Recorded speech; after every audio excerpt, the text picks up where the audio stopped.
Hello viewers, welcome to my channel Appy kitchen. আজকে আমি আবার চলে এলাম একটা নতুন রেসিপি নিয়ে। আজকে আমি বানাবো পটল আলু দিয়ে রুই মাছের তরকারি। আপনারা যদি এইরকমই নতুন নতুন আর সহজ পদ্ধতির রেসিপি পেতে চান তো প্লিজ আমার চ্যানেলটাকে সাবস্ক্রাইব করে দেবেন। এখানে আমি আলু আর পটলগুলোকে কেটে নিয়েছি। তারপর নিয়েছি পেঁয়াজ, কাঁচা লঙ্কা, টমেটো, আদা রসুনের পেস্ট। প্রথমে কড়াতে তেল দিয়ে মাছগুলো সব ভেজে নেব।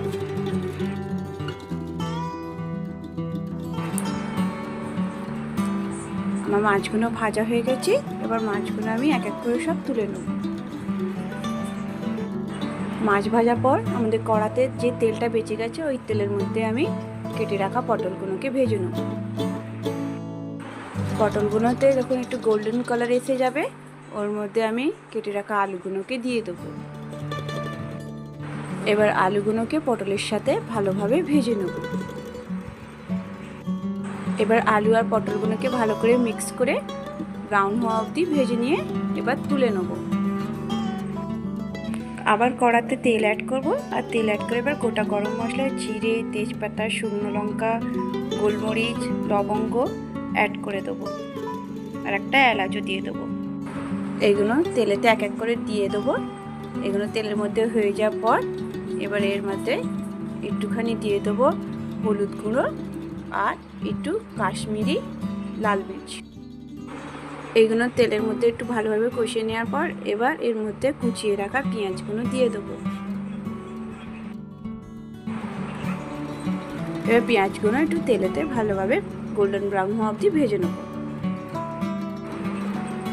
পেঁয়াজগুলো ভালোভাবে ভাজা হয়ে গেলে এবার এর মধ্যে আমি আদা রসুনের পেস্টটাকে অ্যাড করে দেবো।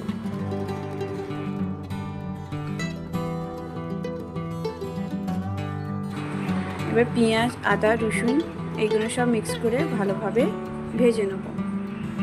আদা রসুন ভালোভাবে ভাজা হয়ে গেলে এবার এর মধ্যে কুচিয়ে রাখা টমেটো আর কাঁচা লঙ্কাগুলো অ্যাড করে দেবো। এবার এগুলো সব মিক্স করে একটু ভালোভাবে কষবো।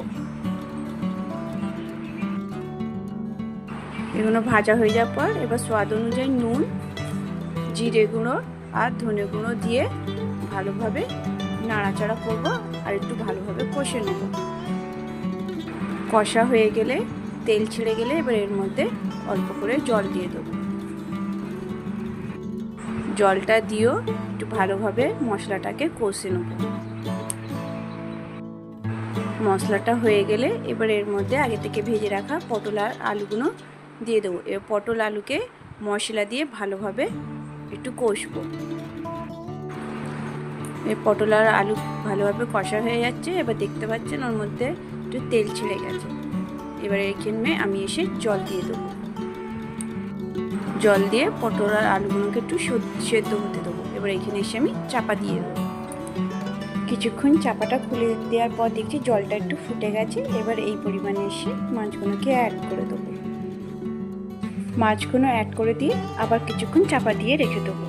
কিছুক্ষণ পর চাপাটা খুলে দেখি প্রায় আলুগুলো আর পটলগুলো সেদ্ধ হয়ে গেছে আর জলের পরিমাণও কমে এসেছে।